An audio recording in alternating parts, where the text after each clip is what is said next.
Muy buenos días, querido César. Muchísimas gracias por estar, por esta comunicación y por tenerme aquí en tu programa para poderme comunicar con los amigos de Huacho, con todos los ciudadanos que están preocupados por el acontecer nacional y sobre todo de cara a estas fechas fundamentales, esenciales que vienen ya pronto, ¿no? Que es el 2021 y que va a asignar el tercer centenario de la nación, ¿no? Hemos pasado 200 años de repúblicas muy complicados y de hecho estos meses que son los últimos de este bicentenario realmente no son los mejores o no son por lo menos los que quisiéramos, ¿no?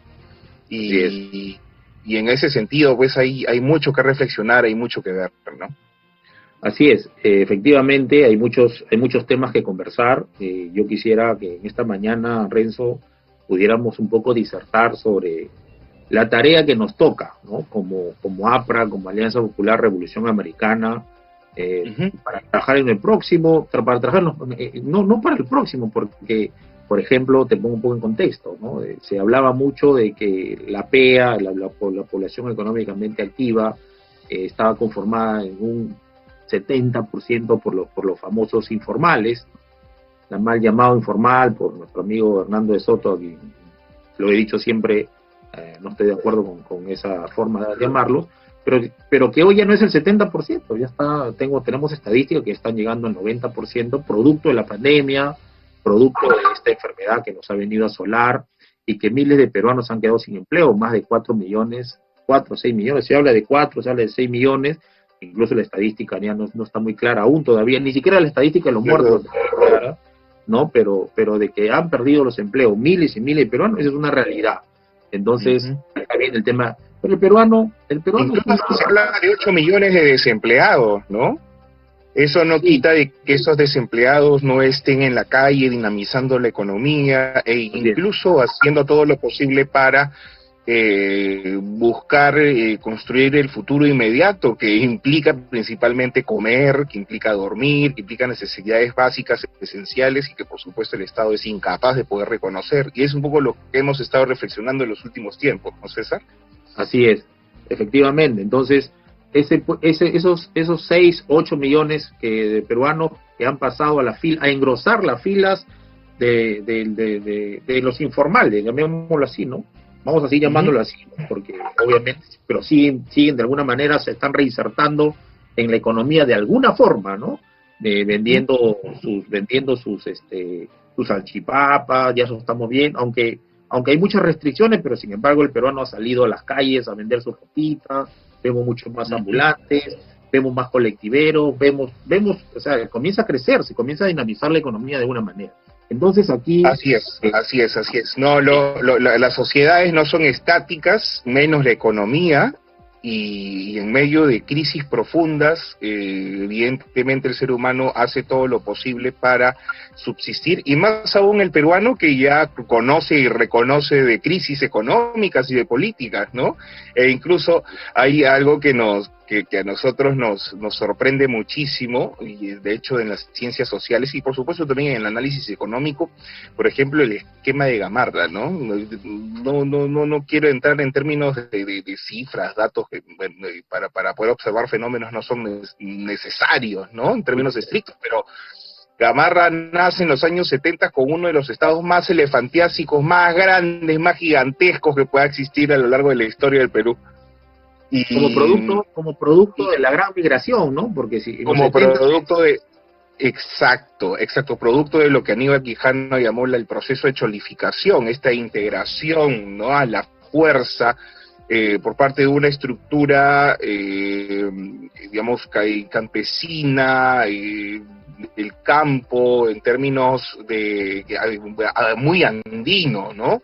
Y que comienza a migrar a las grandes ciudades de la costa, generando una demanda enorme, tanto de servicios, que comenzaron, como también, por supuesto, de productos, que comenzó a generar una dinámica propia económica que desbordó, ¿no?, las propias capacidades del Estado.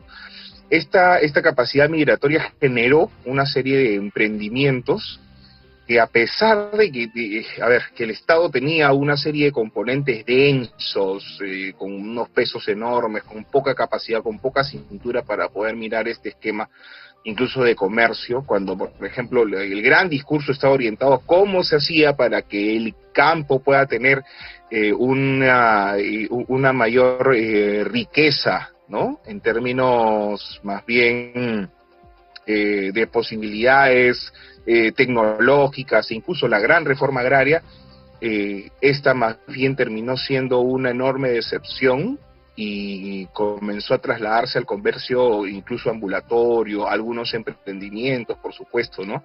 Y una de los grandes productos de este choque justamente fue Gamarra, que se hace a espaldas del Estado.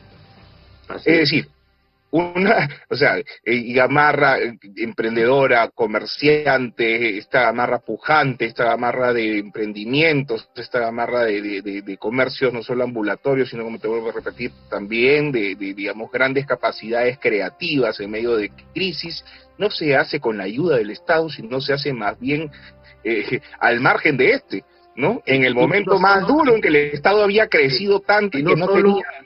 Sí, y no solo al margen, Renzo, sino que el Estado va y luego lo quiere aplastar. El enemigo. Sí, lo quiere desaparecer, ¿no? Como que no quiere que estuviera allí, ¿no? Entonces, hay, como tú bien lo dices, hay un choque, ¿no? Y ahí nace, pues, este proceso de informalidad, donde el Estado, después de 30 años, 70, 40 años, ¿no? Estamos hablando ya casi 50 años, no ha sabido interpretar esa realidad. ¿Por qué ha pasado allí, Renzo? Eso es lo que tú, como experto y bueno, yo buen observador a través del tema de la investigación científica, queremos dar alguna interpretación. ¿Cuáles son? ¿Por qué el Estado no termina de entender estos procesos que se han venido dando con respecto al tema del emprendedurismo en el Perú? ¿Por qué no lo reconoce como una fuente válida de trabajo y de ingreso formal para los hogares? Sí, bueno, es un Estado con cierto retardo para poder entender los grandes procesos que se van dando a lo largo o sea, y eso ha sido permanente en la historia, ¿no? Es decir, por ejemplo, en los años 30 era sumamente necesario que un movimiento popular que integre la nación, que pueda construir un sino diferente para el país, que abra la democracia hacia nuevos sectores, que fue el APRA, era el que debía entrar al poder para construir esa fórmula. El discurso programa de Aya La Torre, ¿no? Del 26 el discurso programa, un discurso muy técnico, pero además la primera vez que se quiere integrar a estas grandes masas a la... al proyecto nacional, ¿no? Entonces, en ese sentido, por ejemplo, ahí La Torre termina siendo el gran, el que pone a la democracia de moda, ¿no? Y que dice, mire, esto está bien con tu Estado, que era en ese momento oligárquico, plutocrático, muy, muy pequeño, pero tenías un enorme país que quería ser visto y que no había sido tocado en términos de integración de un gran proyecto nacional. Entonces, ese simplemente es uno de las grandes frustraciones que hemos tenido, ¿no? Si el APRA tal vez hubiera gobernado en los años 30, con todos sus errores seguramente de juventud, con un Aya de la Torre de 36 años, yo creo que estaríamos el Perú hubiera sido distinto mejor que Chile. Sin duda, ¿no?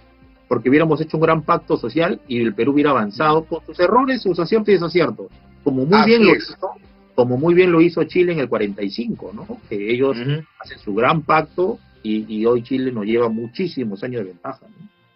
No, incluso muchísimo antes, en el siglo XIX, hay toda una teoría de mirada incluso geopolítica, ¿no? Portales. De mirada económica con Diego Portales, que permite diseñar un proyecto país. Y ese es otro tema, ¿no? O sea, mientras que nosotros teníamos acá enfrentamientos cainitas, teníamos en el Perú una serie de tensiones permanentes entre grupos de corte oligárquico Militarismo, ¿no? Mucho militarismo después de la independencia, los ¿no? 50 primeros años de la República son signados justamente por ese militarismo que lo único que trajo es ni siquiera una discusión, ¿no?, en términos ideológicos de la concepción que teníamos que tener del Estado, sino simplemente un planteamiento del poder absolutamente ramplón, ¿no? Entonces, quien tenía el Estado como un botín, y la cantidad enorme de presidentes que hemos tenido, y bueno, también la disposición social de la propia casta que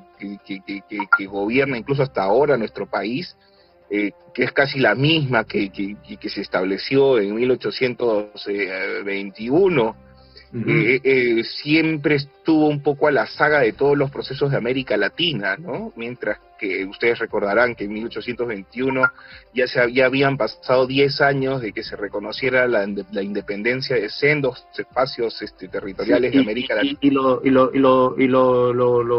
anecdótico era que los peruanos de entonces, como el duque de San Isidro, como que no querían la independencia. Claro, Pero no queríamos la independencia. Claro, los Zárate y todos estos, sí, porque había un emparentamiento no solo ideológico, sino también, vamos a decirlo, cultural, ¿no?, con la metrópoli, porque, claro, el primer gran establecimiento en Sudamérica español ha sido Lima, y claro, las prerrogativas que se tenía por el hecho de tener un virrey y un representante de la monarquía española, hizo que la propia ciudad carezca de algunos elementos que toda sociedad debería tener, como por ejemplo el establecimiento comercial, ¿no?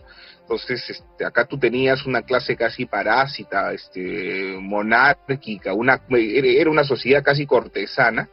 Claro. Y claro, los dineros que se tenían eran en función a la administración de las tierras, pero no necesariamente al emprendedurismo, cosa que sí pasaba, por ejemplo, en otros países en donde el comercio era sumamente necesario. Y uno de los grandes temas que se discutían y que venía, pues por eso era una cosa de locos pensar en cómo un tipo como Chávez se decía hacía a Bolívar como un referente en términos de sus proyectos de cierre de fronteras, de altos aranceles, de construcción hacia adentro, ¿no?, de esta industrialización ramplona, torpe, tratando de hacer como una suerte de Robinson Crusoe, ¿no?, económico, cosa que por supuesto ha fracasado y que ha generado millones de personas en la miseria y con hambre, y que hoy en día incluso los países de América Latina cercanos a Venezuela tenemos que sufrir, entre comillas, ¿no?, porque tenemos que recibir una migración, por supuesto, auxiliarlos, claro, a la que por supuesto lo hacemos además con el mayor cariño y respeto, porque ellos también hicieron lo mejor por nosotros. Pero incluso Bolívar, en una de las grandes banderas era la liberalización económica, ¿no?, dejar de tener esta relación íntima que había con España y comenzar a romper fronteras para tener un comercio mucho más amplio, ¿no? Entonces, las clases dirigentes a nivel de América Latina, principalmente a nivel del sur, comenzaron a necesitar, ¿no?, de la independencia para construir naciones en función también a sus intereses económicos de orden más bien liberal, rompiendo así con España, cosa que nosotros no tuvimos aquí, ¿no? Porque teníamos casi una corte, y la corte vive, como tú sabes, de los presupuestos. Claro, teníamos España aquí. Claro, teníamos España, y esa misma sensación, ¿no?, de gente que vive de los presupuestos públicos, de la corte, sigue viviendo, sigue vigente, ¿no? Sigue vigente. Tenemos ahí las consultorías, las clases dominantes, dirigentes del país, los hijos, como yo llamo, los hijos culposos del civilismo, ¿no? Estos tipos que no, los llamados de la izquierda caviar, y todos estos señores que hablan en términos sociales, que se disfrazan de independientes. Se comienza con Piera en el 1895, si no me equivoco. Sí, claro, pero él tiene un proceso distinto, ¿no? Porque, digamos, ya tenías ahí más bien ahí comienza un poco la gran recuperación económica del país. Por lo menos en 1895 hay mejores decisiones y acertadas, pero claro, el civilismo empieza también su reconstrucción, pero recordar que también el civilismo representó una esperanza porque fue la primera intención antimilitarista en Claro. 1872 de intento de entrar al poder y de tener más bien una actitud distinta al militarismo que que se había metido, ¿no? Casi como una garrapata en la historia de la República, ¿no? Y eran casi 50 años.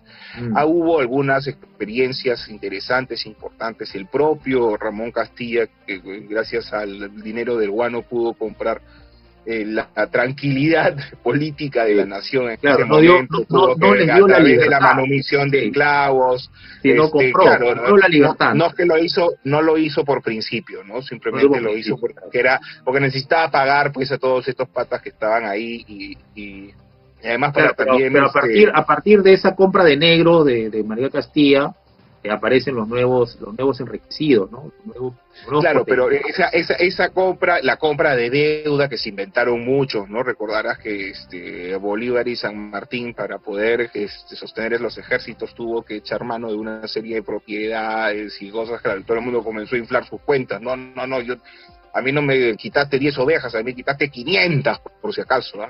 Ya 500, toma, ¿no? Entonces, y así se construye esta clase dirigente nacional, principalmente extractiva,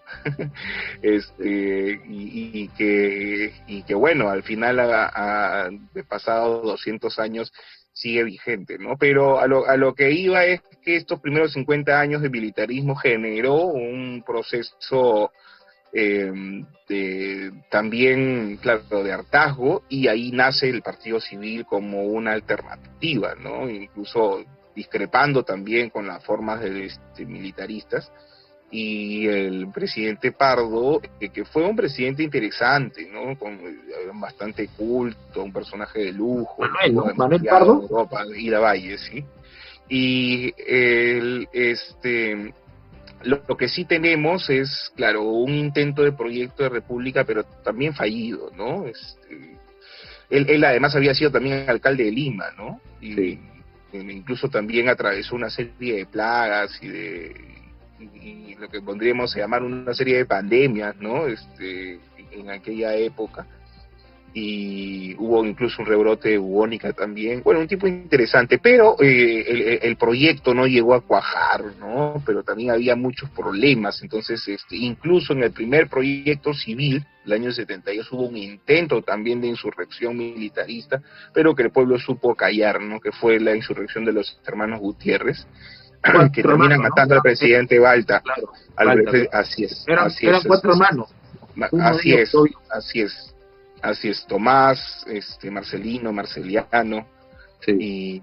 sí, me falta uno, pero bueno, parte de esta historia es la historia dramática, pero nos hemos retrotraído mucho. El tema es que, Sí, por sí, sí. ejemplo, esquemas como Gamarra, Pero es en los importante, años... pero Renzo, es importante retroceder para que la gente que nos está escuchando entienda, o sea, tenemos que entender nuestro pasado para no cometer los mismos errores en nuestro presente.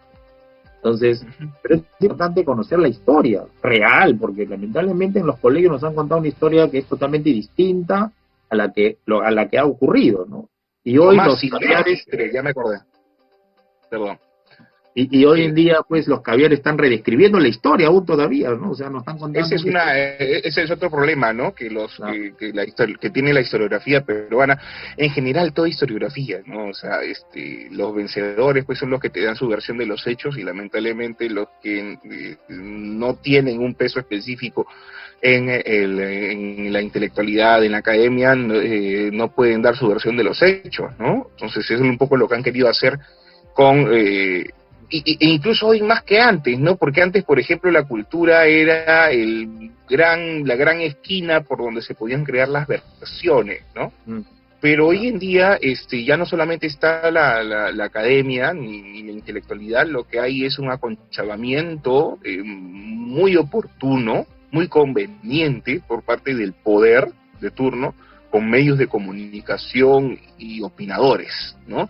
Que generan una ola, lo que el propio Vargas Llosa llamaba, a propósito de Karl Popper, la tribu, ¿no? Esta llamada de la tribu, ¿no? O sea, gente que tienes hordas salvajes insultando, pero si lo único que hace son simplemente grandes porciones de ciudadanos, por decirlo de alguna forma, que no miran a quién, que miran a quién seguir, y dicen, por acá es la cosa, por acá, ¿no? Y sus sentidos comunes están en el anti, porque es lo más fácil de tener, ¿no? Incluso hasta el propio Hitler lo sabía muy bien y por eso fue bastante popular.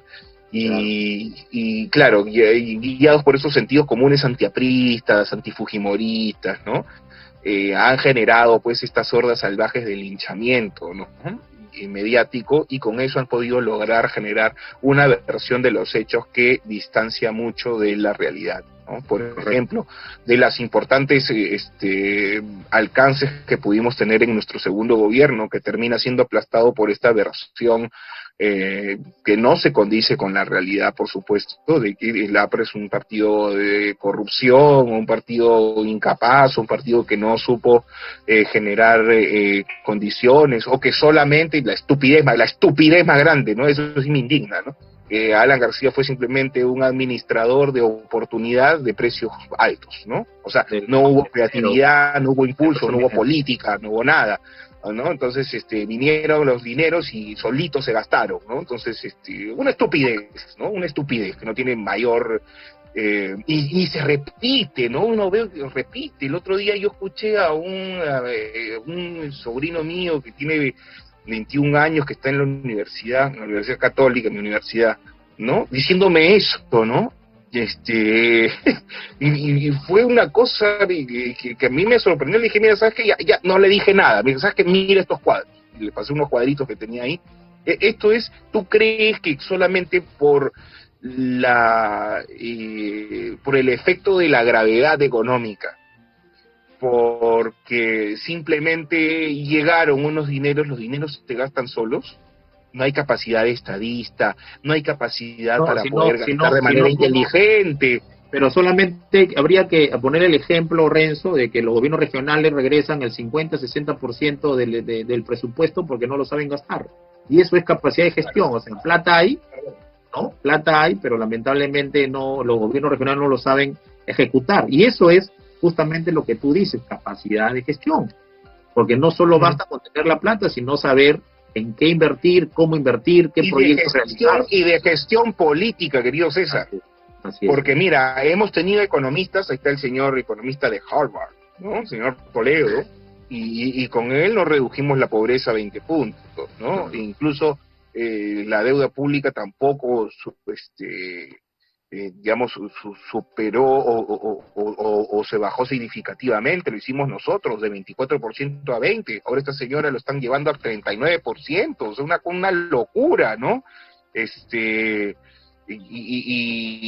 Bueno, y incluso están echando mano a la maquinita. En fin, bueno, eso es porque hay otro esquema económico que ya lo podemos discutir un poco, ¿no? Pero el tema es el siguiente, ¿no? 38-39, según el propio fondo, pero acá hay un tema, ¿no? ¿Qué pasó con el gobierno del lujo de PPK? ¿Qué pasó con el señor Ollanta Humala, ¿no? Por el cual se vota no tanto en tanto comunista, proizquierdista, lo que sea, sino se vota por él en tanto cachaco, en tanto militar, en tanto, ¿no? En tanto tipo de representante de la clase, digamos, más autocrática, y nosotros tenemos un ADN ciertamente autocrático como sociedad. Entonces claro, se termina eligiendo un señor como que así como un economista o como un empresario, la cultura peruana podría esperar que sean los más eficientes, y no fue así.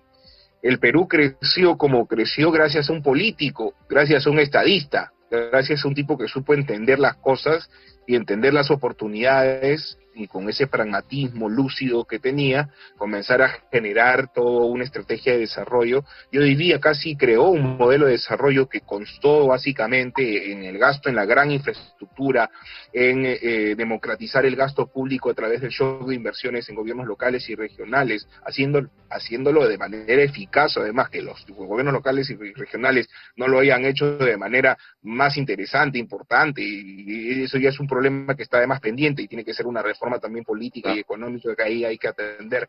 Pero se dio un shock de inversiones, se dio un shock también a nivel del microgasto social, y esto fue una gran revolución que yo lamento que no se haya podido usar de manera Ahí, por mucho más ejemplo, ahí volviendo grande, al tema, que tiene que ver ahí, los núcleos ejecutores.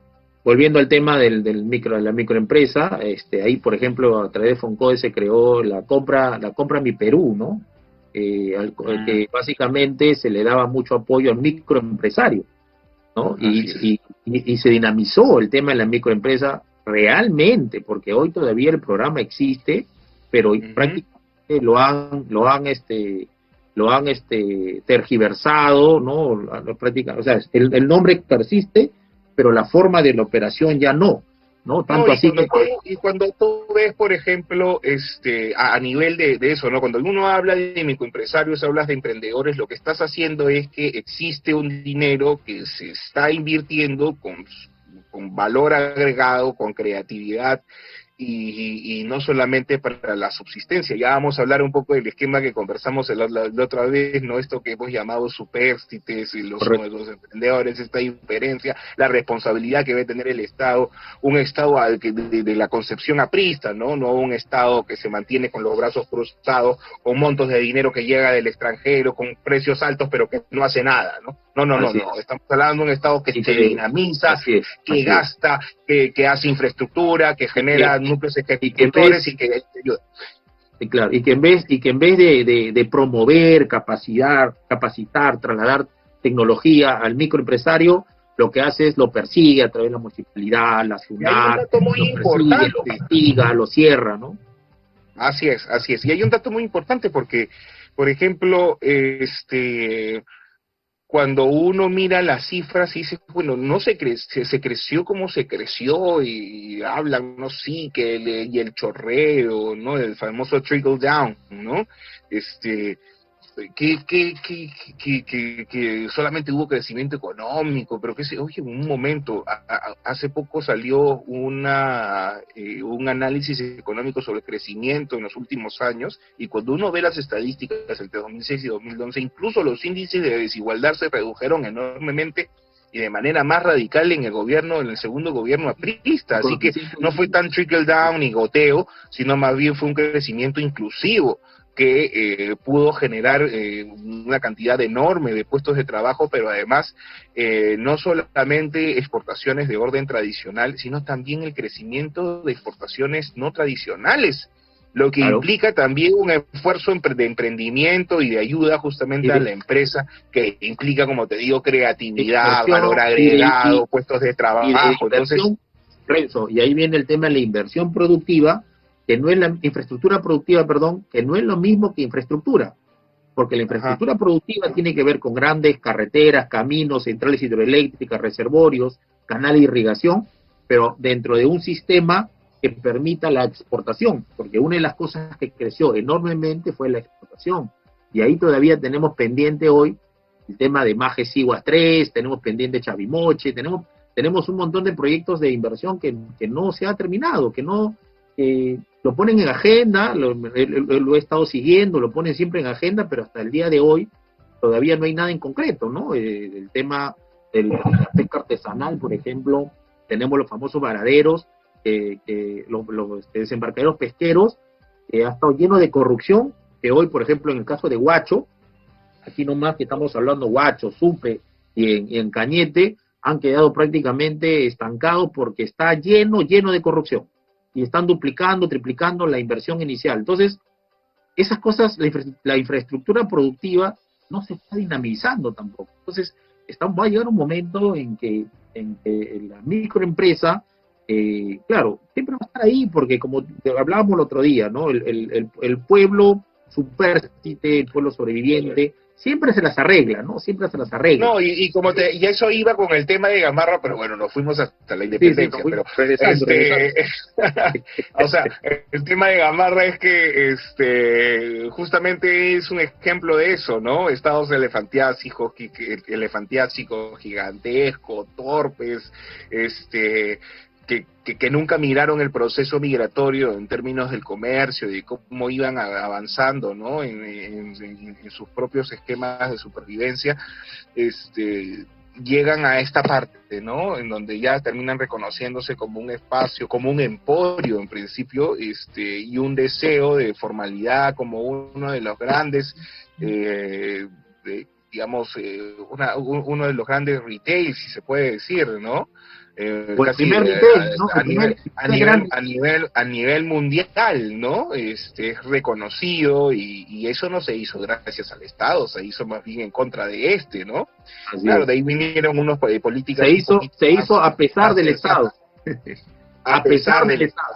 Sí. A pesar del Estado, ¿no? Entonces, y prueba de eso es que, bueno, igual la dinámica económica sigue, pero el tema es cómo finalmente el Estado comienza a mirarlos y comienza a dar todas las, vamos a decirlo así, las facilidades, ¿no? Para que el emprendedurismo y sobre todo los sectores más pobres, más bajos puedan tener alguna posibilidad y alguna esperanza, ¿no? Y mirar la vida con más entusiasmo. Y ahí viene, por ejemplo, una cosa, creo que tú ya entrevistaste a Hernán Garrido Leca, si no me equivoco. Sí, claro. Sí. Y él parte de un criterio interesante en el que coincido, ¿no? Yo creo que la política, ¿no? Y también, por supuesto, la economía, pero sobre todo la política que está antes de esta en términos de las grandes proyecciones,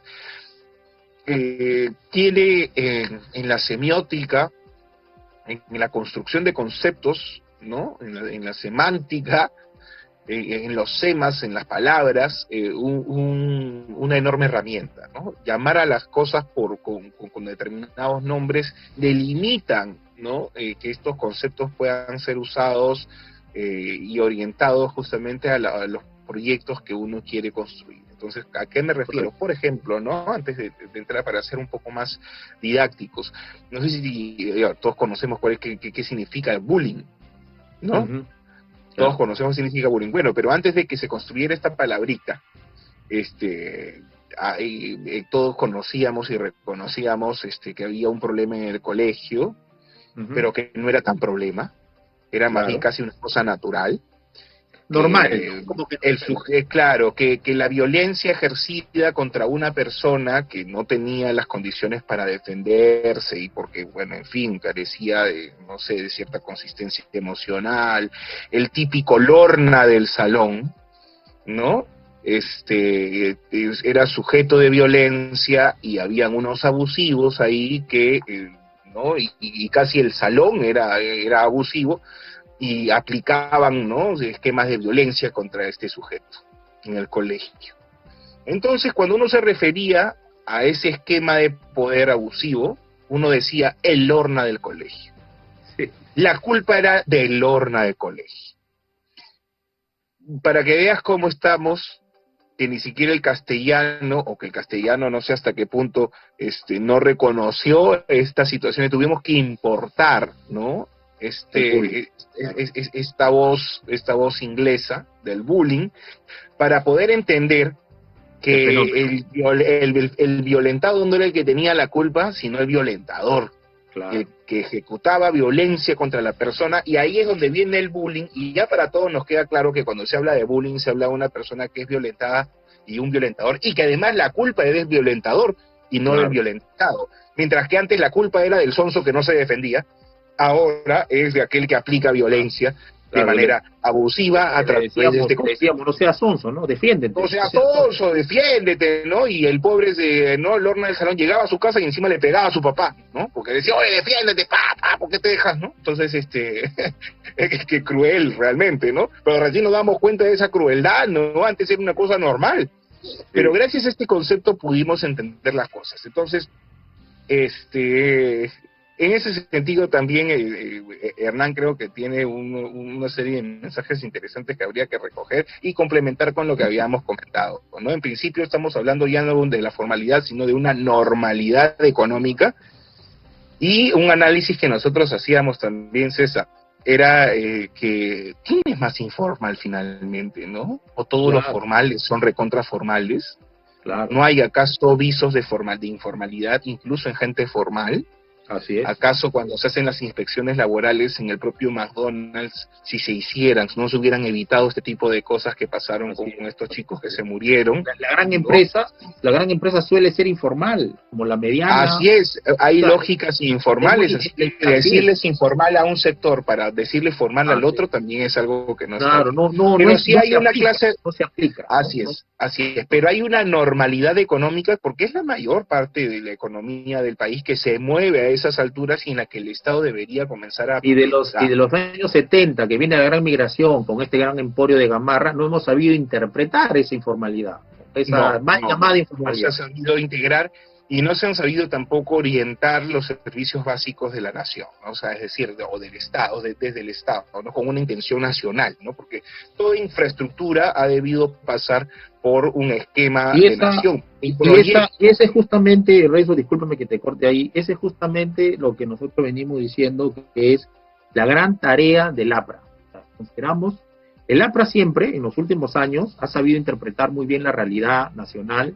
y ha hecho propuestas del programa mínimo, el programa máximo en su momento, y hemos venido evolucionando, primero con el tema de la exportación de materia prima, luego con el tema de del tema de primero la revolución, la primera exportación en los 95 con Pierola, ¿no? Luego viene el tema tenemos el civilismo, luego pasamos por el tema de la revolución industrial, ¿no? El tema nacen los sindicatos, la lucha a las 8 horas, el tema del voto de la mujer, vamos evolucionando y llegamos pues al 60 con la gran convivencia, y hemos ido en esa mecánica, por eso explicamos bien los 30 años de aprimo, 60 años de aprimo, y cómo el APRA, como instrumento de cambio a nivel filosófico, va interpretando la realidad y va diciendo que esto es lo que tenemos que hacer. Entonces llegamos 2020, pero ahí yo considero, Renzo, que el APRA hoy tiene, es una obligación del aprismo,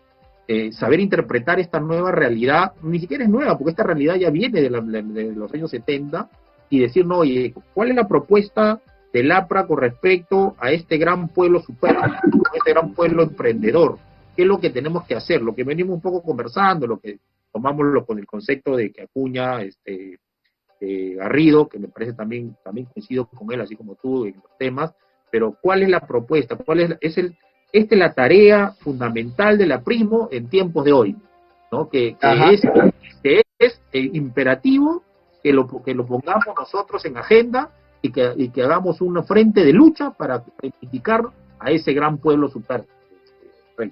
Sí, en principio hay que identificarlo, ¿no? Bueno, primero para esto, como te decía, hay que tener un sistema de comunicación y un sistema semántico que permite identificar los fenómenos. Y uno de ellos es que, en principio, señores, informales es un término peyorativo que hay que comenzar a sacarlo y comenzar a hablar de una normalidad económica en donde el Estado debe comenzar a reconocer esas dinámicas en términos humanos, ¿no? Económicos, pero también, por supuesto, humanos, ¿no? Y eso está íntimamente ligado al alma prista. Así es. Y eso implica una sensibilidad por parte del Estado para emprender grandes proyectos, no solamente de infraestructura, sino de servicios básicos. Uh-huh. Aquí vamos a identificar dos cosas, ¿no? Tenemos el pueblo, a ver, el gran problema de la derecha es identificar en el bolsón de informales emprendedores, ¿no? Cuando se habla todos son emprendedores. No todos son emprendedores, no es así, ¿no? Es Hay un primer, sector enorme primer que es gran el error. mayoritario, Primer gran error. Sí.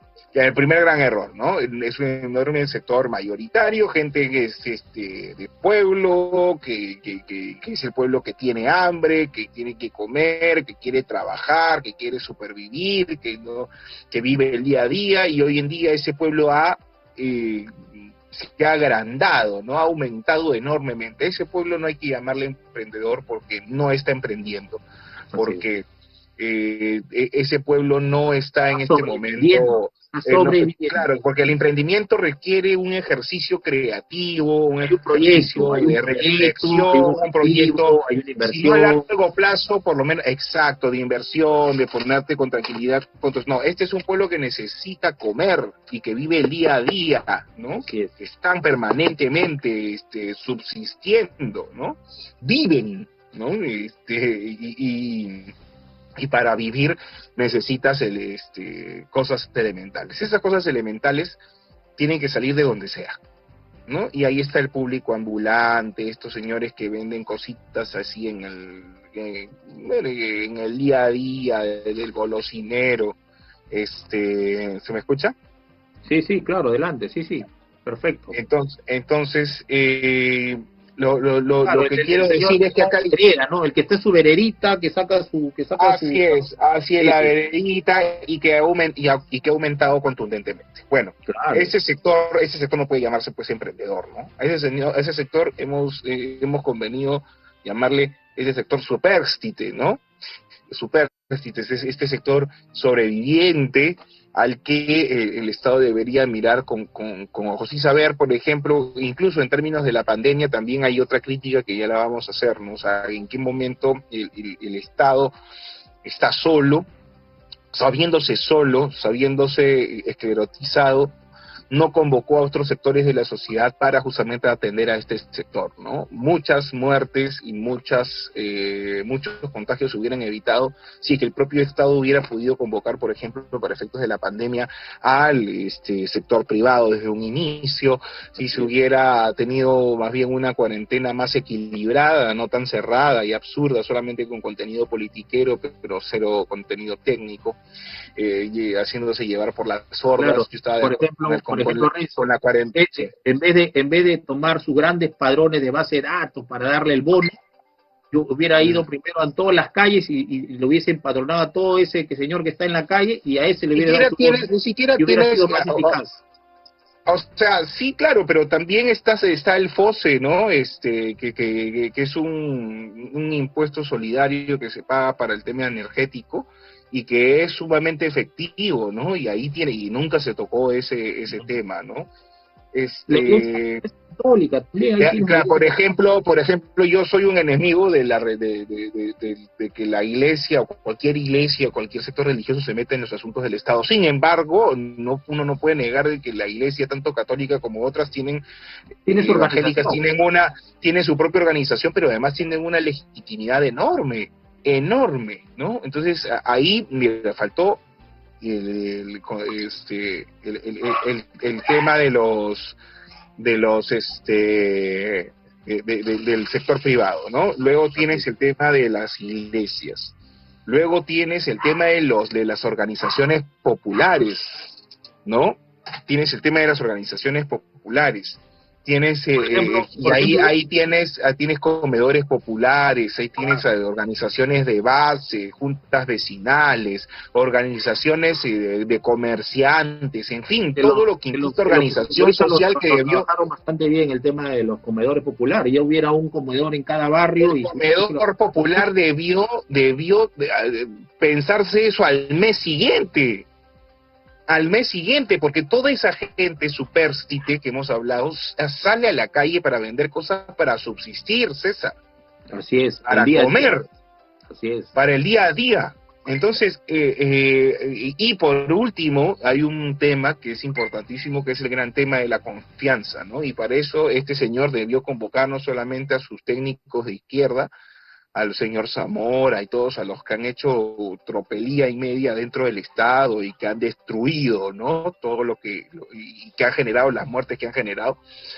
Ellos debieron convocar a las fuerzas por lo menos representadas en el Parlamento y con ellos comenzar a mirar las cosas de tal manera que se puedan eh, transparentar toda la acción del Estado, pero además incluso con el tema de los muertos y los nuevos infectados, para que además de crisis política, crisis económica, una crisis de confianza y también se le suma. Claro, el señor de Palacio, el señor Vizcarra estaba absolutamente embebido, ¿no? Por su poder y su soberbia, y él creía que, bueno, en fin, ¿no? Cosa con que su ya shock estamos del viendo, mediodía, ¿no? incluso Todavía con su shock del con su show del mediodía. mediodía y el show, y cómo va pasando, ¿no? Cuando uno no es político, no necesitas de brillar con el poder, ¿no? Uno brilla cuando, ¿por qué? Porque lo haces con pasión, porque conoces los vericuetos de la política y lo haces con compromiso, pero cuando uno no es político y solamente lo haces por ampliador del poder,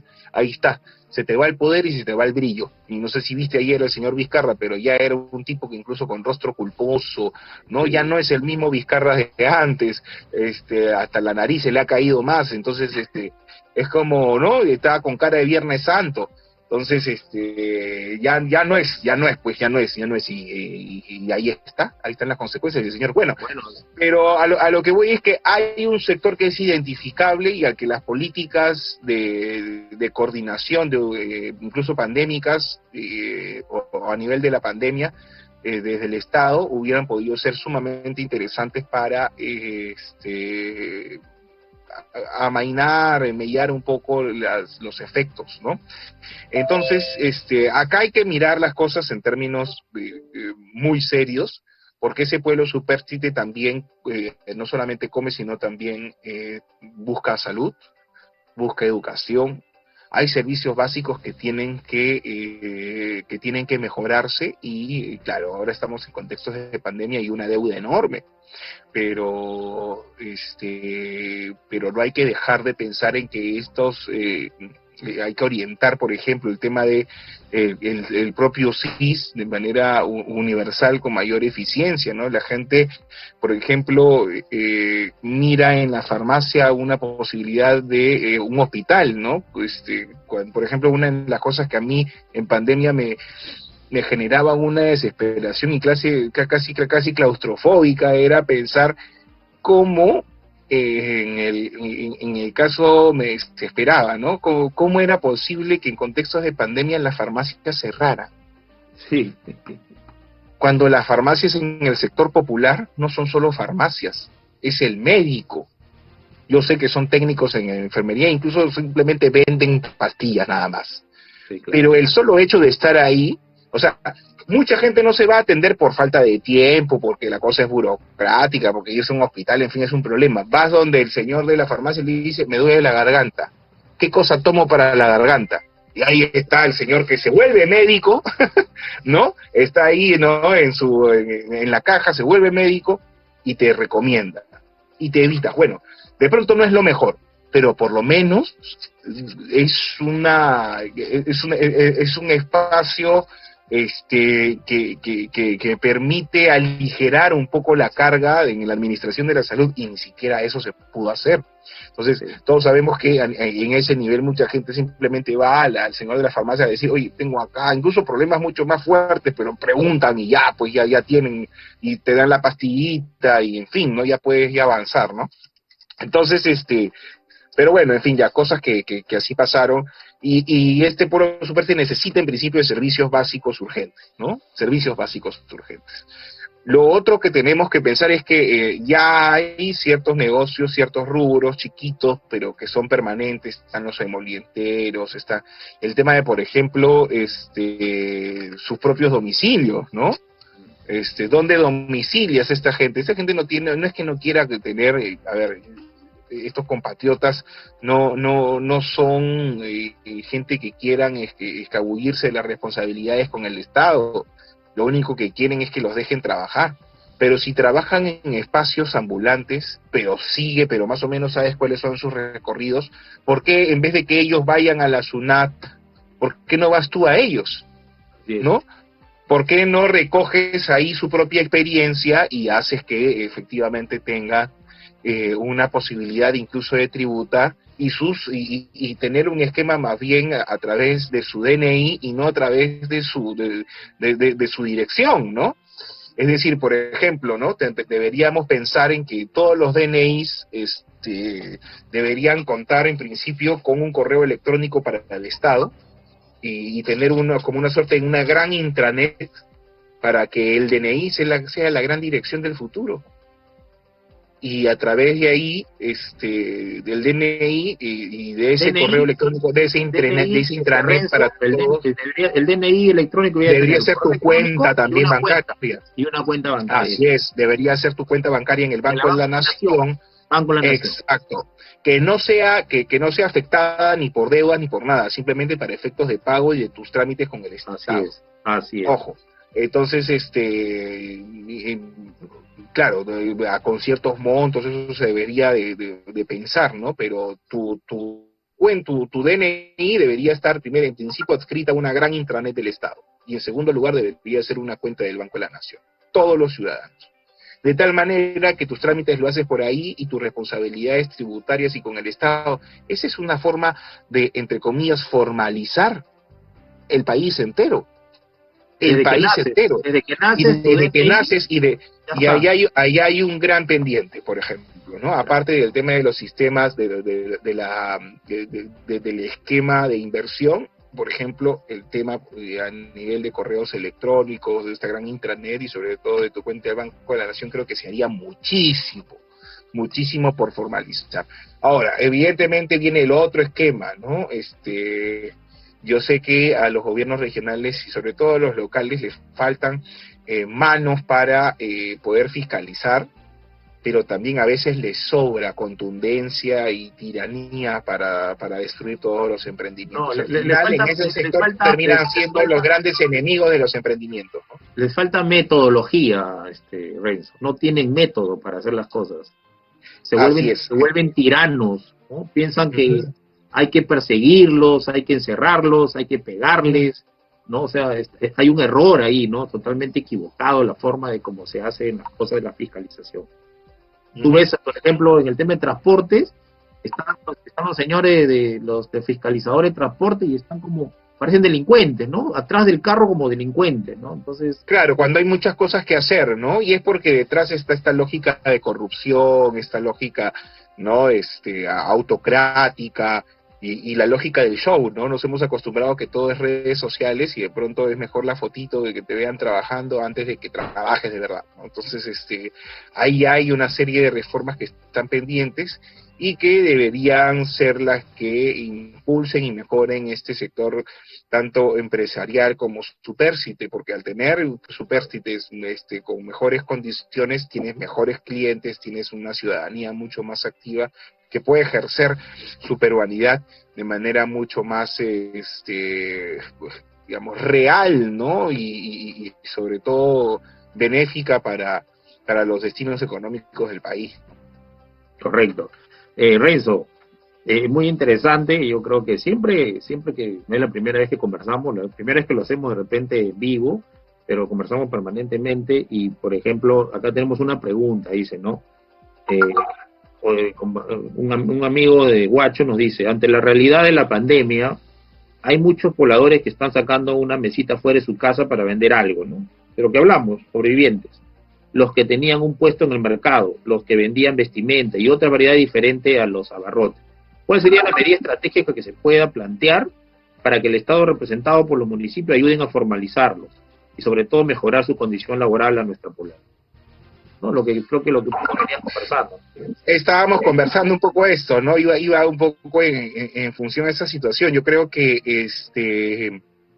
claro, yo creo que debería haber cierta flexibilidad en principio, ¿no? Dudo mucho y espero que no sea así, que los propios municipios se encarguen pues de estas poblaciones, encerrarlos, mucho menos, ¿no? La SUNAT también debería hacerse un poco más flexible respecto de este espacio, porque ya estamos hablando de la supervivencia misma, ¿no? Entonces, pero lo que sí creo que es indispensable es cómo democratizas también incluso lo que se llamó hasta ahora el propio bono, ¿no? Para ver, tú tenías una crisis económica producto de la pandemia, pero no era pues una crisis de demanda como era antes, ¿no? Que tenías un montón de soles en el mercado, generabas inflación y tenías pocos bienes. Hoy día tenías muchos bienes y tenías pocos soles en el mercado, ¿no? Sí. Y es por eso que los Reactiva Perú, ¿no? Sacan en los dos Reactivas 52.000 millones pero bueno, la pandemia lamentablemente no se ha podido solucionar. Ahora, hay un gran problema, ¿no? Si el Estado no puede con la pandemia, menos va a poder con la propia economía que se está generando. Entonces, digamos, ningún tipo de programa económico va a poder paliar una crisis que no se ha podido cortar desde el lado sanitario, ¿no? Entonces ahí hay un gran problema. Yo diría que hay que pensar estos esquemas más bien en términos del cuidado, ¿no? Sí está bien que saquen su mesita, sí está bien que saquen sus productitos afuera, pero no se olviden que hay mascarilla, procuren en la medida de lo posible tener un alcohol al costado, traten de que con ese, o hay que organizarse también en el barrio, ¿no? O sea, a veces en un solo barrio hay como cerca de 15 rubros de Claro, negocio, ¿no? y ahí ¿Por y qué justo ahí te no iba a decir, tender, ¿no? por ejemplo? Ahí te Sí. iba a decir, ¿no? Claro, hay que hacer eso, está bien, pero hay que con orden, ¿no? O sea, no descuidar el tema del orden y el tema de la bioseguridad. Entonces, No, por y, tú y hay un contenido muy simpático, César, que es el tema del cooperativismo, ¿no? Que es eso un te iba a decir, sentido exacto, eso te iba a cooperativo decir, correcto. que tiene que ver con la célula misma de la sociedad y que, por ejemplo, antes era AIU, pues, y ahora se llama barrio, pues hay que buscar, Correcto. Y entonces, todo barrio tiene un parquecito, tiene una losa todo barrio tiene un deportiva. parquecito, hay que organizarse, no hay que Ahí tener pueden miedo, a hacer, veces con ahí la pueden, vecina, las vecinas se pelean, que haga con 40 años de la vida, bueno, hoy día toca pues, sobrevivir. Y para así eso es. hay que conversar y comunicar. Ahí, por ejemplo, los municipios deberían entrar como una Ese es suerte de trabajo jueces de de la paz municipalidad. para Ese concertar y decir, miren, ya acá en esta cuadra está la señora que sale a vender anticuchos, la otra señora que sale, que tiene sus abarrotes, la otra señora que ha salido a vender caramelos, la otra señora, bueno, hagamos algo, siéntense un ratito a conversar y qué cosas se pueden hacer. No, que las ganancias, ¿cómo van a ser? No, primero organícense, así ver es, en qué espacio, qué cosas se puede hacer. así es. Si se puede hacer, si no se puede hacer, sigan nomás, si es que se puede. Si no, mientras siguen vendiendo sus cositas de manera aislada. Así es. Pero por ejemplo, si hay negocios interesantes y ver, por ejemplo, qué cosa hay en el otro barrio, para eso necesitas, por ejemplo, un inspector, me invento ahorita, ¿no? Un inspector de emprendedurismo barriales, ¿no? Y que vaya, que conozca la zona, que diga, mira, otro anticuchero acá, hay otro anticuchero que está en el otro lado, no le gustaría ver de qué manera se pueden asociar para tal cosa. Entonces, tratar de meterle un poco de creatividad en la propia gestión local, que creo que sería muy interesante, ¿no? Estamos especulando, por supuesto, pero de las realidades van saliendo las grandes políticas, ¿no? Entonces, yo creo que por ahí la cosa va. Así es, la creación de barrios organizados, ¿no? La Crear barrios creación de barrios organizados. organizados. Así Claro. es, porque da pena que en Y, una sola cuadra hayan como 20 señoras en la puerta y uno vende pues de manera hay que efectiva, ¿no? Y para eso hay que anécdota. cultivar también el cooperativismo, ¿no? Y eso me hace acordar, Renzo, una anécdota. Yo en Huacho, yo soy del barrio de Espinar, todos los sábados y domingos yo me salía con mi canasta y con mi mamá a vender tamales, nos poníamos en la puerta de la casa, pero pasa que teníamos, pues, habían 5 tamaleros más, porque estaba la vecina, la del frente, de la panadería, éramos 5 vendiendo tamales, ¿no? Y nos mirábamos así de reojo. Uh-huh. Sí, yo no te escuché la última parte, perdón. No, que salíamos, digo, 5 vecinos vendiendo tamales del mismo sábado y domingo. Tú sabes eso porque tú has tenido tu emprendimiento Así y es. yo ahora también tengo el mío en términos de pandemia. Bueno, yo soy politólogo, hago política también y me dedico a chacharear las noches para conversar y analizar. Pero yo también tengo mi emprendimiento, sé lo duro que es emprender, la prueba y error que eso significa, pero también la necesidad de organizarse y sobre todo de Claro. generar esfuerzos conjuntos, ¿no? Ciertas simbiosis que hay que hacer con otros productos y es complicado, ¿no? Porque demanda tiempo, un emprendimiento no es cualquier cosa, pues es además como tu hijo, si es que lo haces de manera seria. Y para eso es necesario tener coordinaciones, ¿no? Coordinaciones. Así es. Y el Muy efecto bien, cooperativista, ¿no? muy bien, Renzo. Yo creo que ha sido una disertación interesante de lo que es la microempresa, el pueblo sobreviviente, el pueblo emprendedor. hay mucho que conversar en esto. Yo te agradezco que en esta mañana nos hayas podido acompañar y hayamos podido conversar, y espero que no sea la primera ni la última, Renzo. Siempre hay un reto, ¿no?, de querer teorizar sobre todo esto y convertirlo en una propuesta real, concreta, para el partido y sobre todo para el Perú.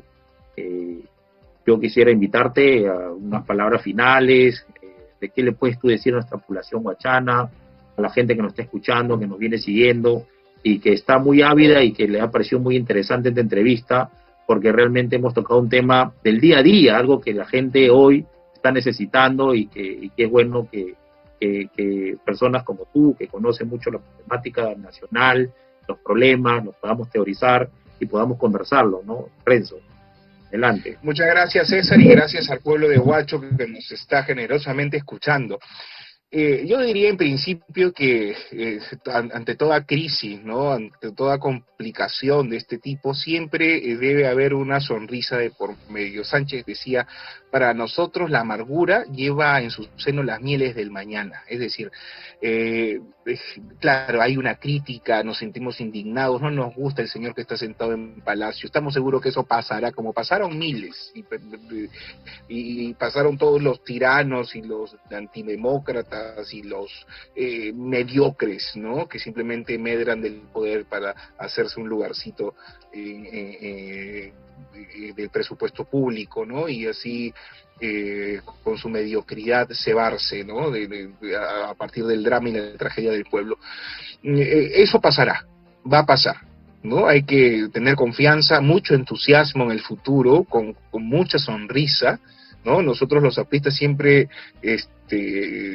recomendamos, y nuestra actitud es siempre sonriente, ¿no? No tenemos el gesto adusto ni el ceño fruncido del odio y la venganza, ¿no? Siempre pensamos en el futuro y siempre pensamos en que puede ser mejor, ¿no? Nuestro discurso no es un discurso catastrofista, no es un discurso del que no puede establecer soluciones, o aquellos, pues, estos sectores comunistas, ¿no?, que ven en todo catástrofe y abismo. No, nosotros sí creemos que hay posibilidades reales. Afortunadamente se viene un 2021, hay que mirar por quién se va a votar bien, y sobre todo creer en nosotros mismos, ¿no? Huacho es un espacio de emprendimiento, muchas dimensiones, ¿no?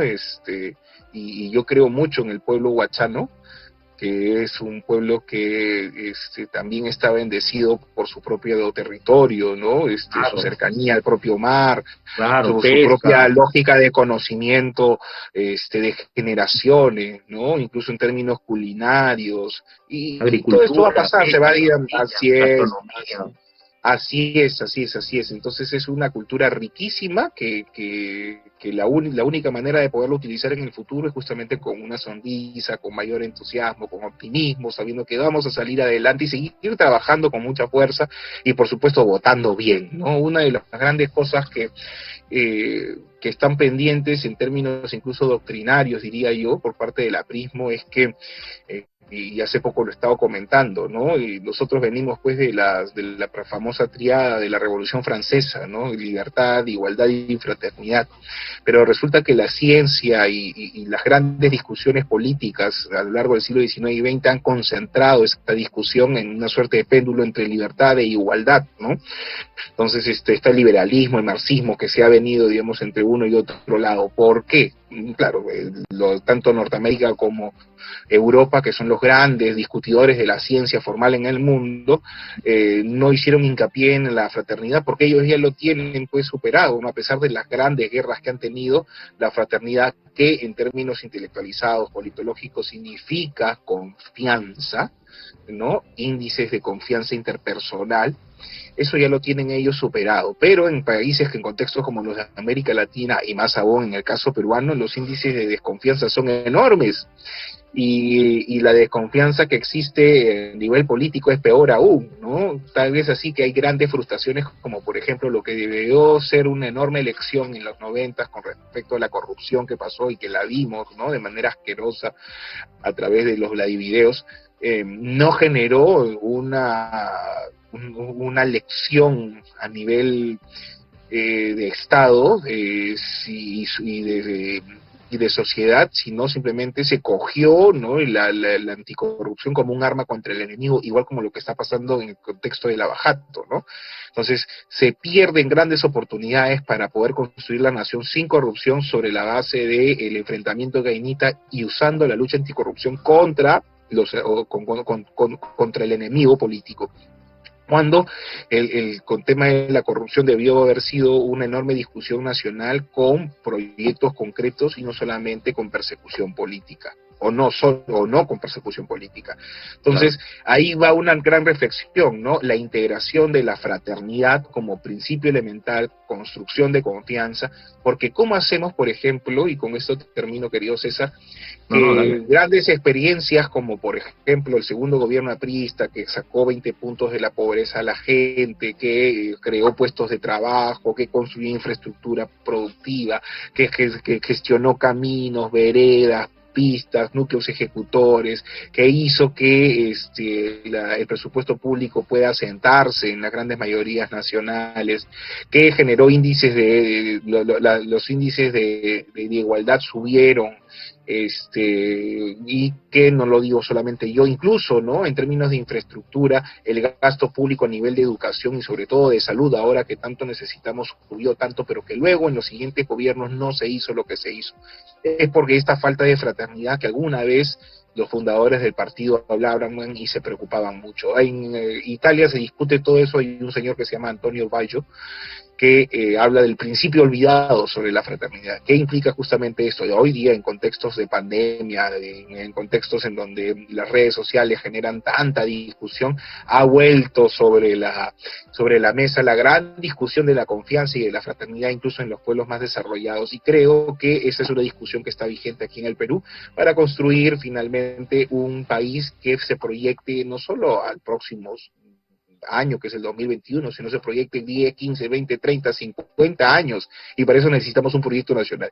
Y un proyecto nacional no solamente lo sostiene una persona, como sabemos, el 2006 a 2011 lo sostuvo Alan García como el gobierno, pero lo que vino después lo que quiso fue simplemente matar a él y a su organización.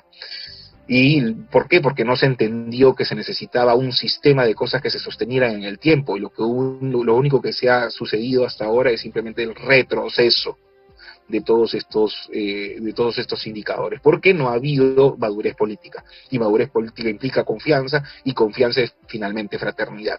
Entonces, hay que pensar el Perú en los próximos 50 años, hay que pensar nuestras regiones en los próximos 10 años, hay que pensar nuestras localidades en los próximos 5 años, hay que empezar a pensar con lógicas de largo plazo, y lo único que sostiene el largo plazo es el consenso, es la conversación, es el diálogo honesto, y para eso necesitamos instituciones políticas fuertes, y para eso necesitamos conversar y sostener sobre todo el país con una mirada de futuro, que desde el lado aprista evidentemente tenga una tilde enorme en lo popular, para crear lo que nuestros fundadores, querido César, hablaban tanto, que era este país de pan y libertad para todos los ciudadanos. Así que con esa reflexión yo quería saludar a los amigos de Huacho, y que sepan de que la esperanza nunca muere. Muy bien, Renzo. Muchas gracias. Muy bonita reflexión, grandes palabras, que nos vamos en esta mañana, y ha sido una interesante conversación, y espero pues que estemos nuevamente contigo por acá. Muchas gracias, Renzo. Muchas gracias. Ya iré a Huacho ahí a comer mi salchicha. Claro, porque tu ceviche tengo un emprendimiento también, así tengo que ir a investigar ahí esos sabores magníficos, ahí a ver cómo nos va, que se abra un poquito más el tema. Así que ahí nos vemos, queridos amigos pachanos. Un fuerte abrazo, que les vaya muy bien. Gracias, César.